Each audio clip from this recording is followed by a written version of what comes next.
What's going on, guys? Welcome back to Worn Outdoors Network here today. Uh, so today we're gonna show you guys how to prepare panfish, more specific bluegill. Once you've caught them, how to go ahead and clean them and prepare them to cook them up, and how we like to do them, how we fry them. So stay tuned and watch this video, guys. Sorry if I seem a little different today. It's just a little different, a little difficult for me to give you a backstory. A few years ago, I lost my grandmother on this very date, and she's the one who kind of pretty much got me started with the whole fishing thing, particularly bluegill. And learning how to cook them and prepare them and catch them and all of that stuff. So it won't be an easy one, but we're gonna push through for you guys today. Get you a video. Key tools when cleaning a bluegill, or pretty much particularly any scale fish, need to have you some containers. Now I like to have a container for when I'm cleaning bluegill or panfish period, filled with water, just like an ordinary bowl out of the kitchen, one of my wife's bowls. And then I've seen it done a lot of ways as far as scaling them, but my preference is a fork. So you can scale them with a fork, you can scale them with the backside of a knife, you can also scale them with a spoon. That's the way my nanny does it. She prefers that way. It's kind of weird to me. It's always been kind of weird. It's kind of like a running joke between me and my brother when we're all scaling fish with her. She uses a spoon, we use a fork, because the fork has those individual points where it can grab, versus a spoon is just kind of like flat and rounded, so you're just kind of almost just scraping all evenly. So I don't know, it's just weird to me. So what you'll do is you'll take your bluegill, and then just like how if you were out there and you've caught one, these little fins will stick you if they're sticking up. So what I always like to do to lay them down, if they're alive, and I caught them, I'll take them and grab him, and I'll line my pinky up right before that and just go sweep all the way down. And then you can squeeze him and he can't flare up and poke you, but obviously this one's no longer living. So from there, pretty much I like to grab him, and I'll go against the grain to make it a little bit easier. You'll see the scales. You'll come and pretty much just start scaling him. Oh, that's never happened. All the way from the tail to the head. I start on the sides and get all like the broadside of the fish, and then I'll make sure I come across this top here, up by that dorsal fin, or up by that fin. That is the dorsal, yeah, that's the dorsal, and these are like pectoral. But you'll scale him on the top of the tail, and then up there by his fin. I like to do one side at a time. Then I'll come to the bottom here, same thing, back there by the tail, because you don't want any scales. You don't want to eat them. Trust me, they do not taste good. Then you move up towards that stomach there, then that neck area, scale that real good. Now, and a quick way to check, super easy, to make sure you got all like that one side or whatever that you needed to get. Not only can you hear a sound difference when you're running it, but you can run your finger through and it'll be nice and soft and smooth like a baby's bottom. Make sure there ain't still no scales lying there, and then you'll go ahead and flip them over. Go on and hit this other side right quick. Work together with your fork there. But yeah, this is how us old Florida folks do it. I've been doing this ever since I started fishing, honestly. Like, it's a long family history. The way we cook and clean and catch our bluegill, so it's a long family tradition that someday I'm hoping to pass on to my kids whenever I do have some, and share those fun memories, because bluegill are easier to catch. You know, those are like more than likely the first fish you do learn to catch if you're a fisherman or what have you, or becoming one. So once you've completely scaled, got all the scales, and you can feel they're all loose or whatever, obviously you're gonna want to rinse this bad boy off. But before I get to that, what I like to do is I'll take and sit them down right here, and then just behind this little pectoral fin right there, I'll cut down behind that one too, around, pretty much like around their head, and then round it off up here.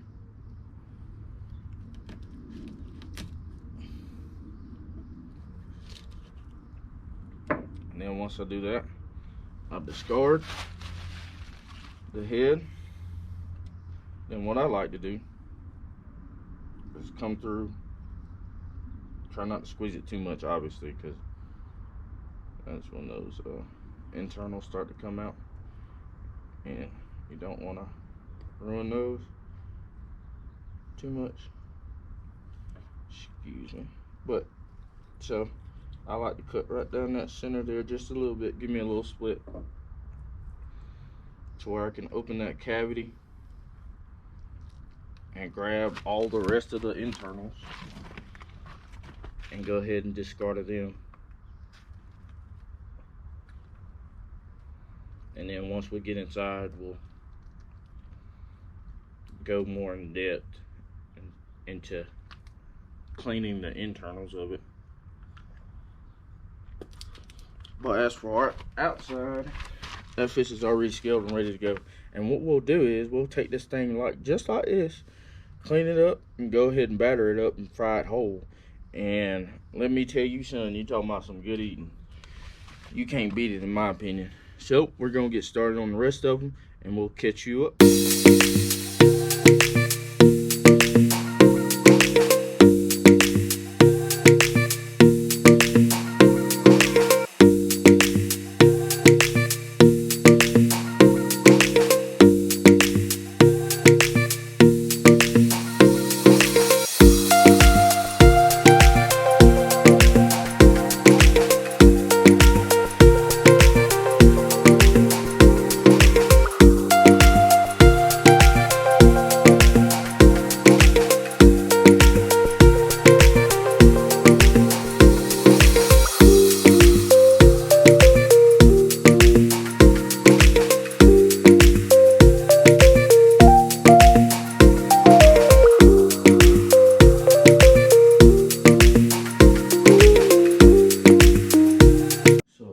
Guys, once we've wrapped up scaling and getting rid of the internals in their head, you'll bring them inside in their bowl of water.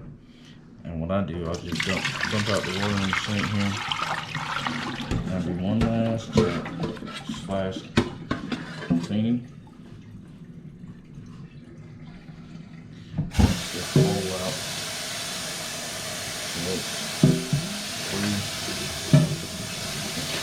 Internals or anything like that.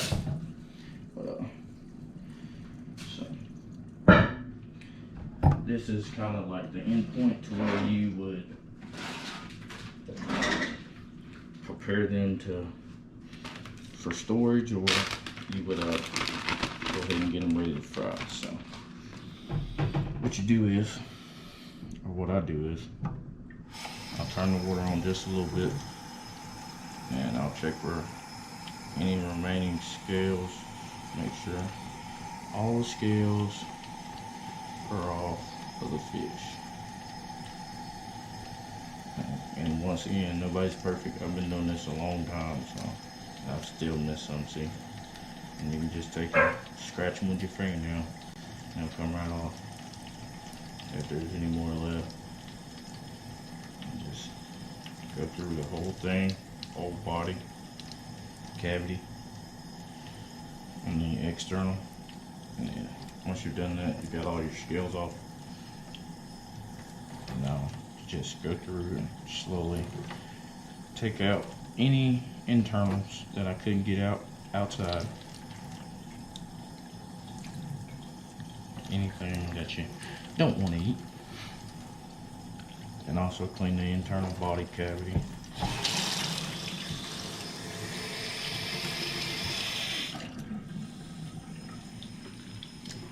Clean it up real good to where the fish looks good. And there's no debris or anything, like any kind of stuff that you could have ran into, you know, like while you were reeling the fish in or what have you, like grass or anything. Once you pretty much got it cleaned up, got one, you'll take it. And if we're gonna fry it, what I'll do is I'll put it in a storage bag, set it in the fridge until it's time to go ahead and season it and batter it up. Or you can put that bag in the freezer and freeze them for when you want to have a fish fry.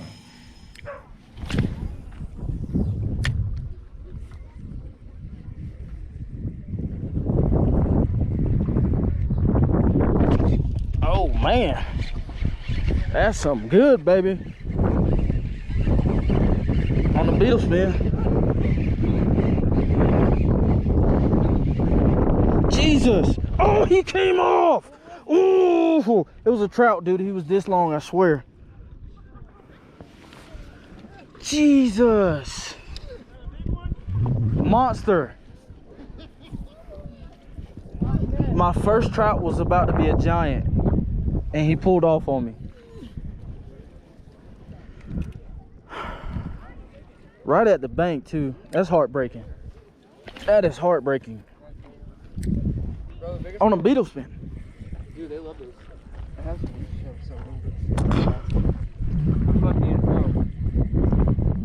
One time where we used to fish at a lake that was stocked all the time. Mm-hmm. And they stocked some 5-pound trout. Damn near salmon. Oh, is that you?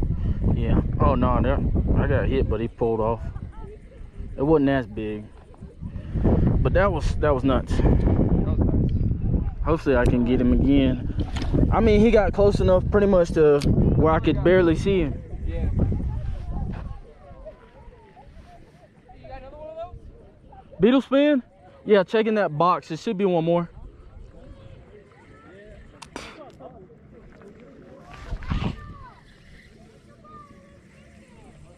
Missed that one too. Gosh, man.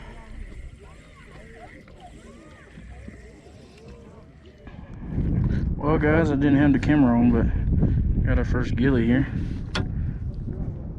And he is absolutely choked it. What's up, bro? I like how you catch them as soon as I pound them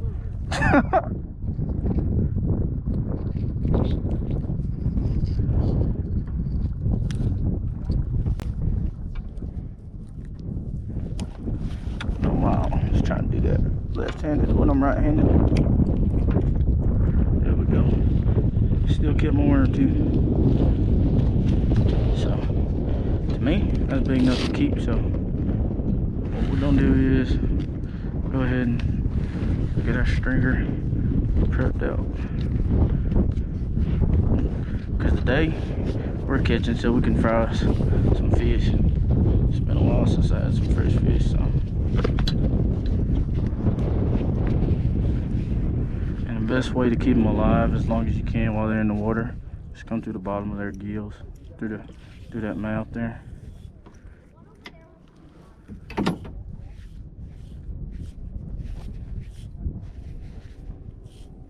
Once again, guys, thank you for watching so much. special episode to me, special episode in my heart.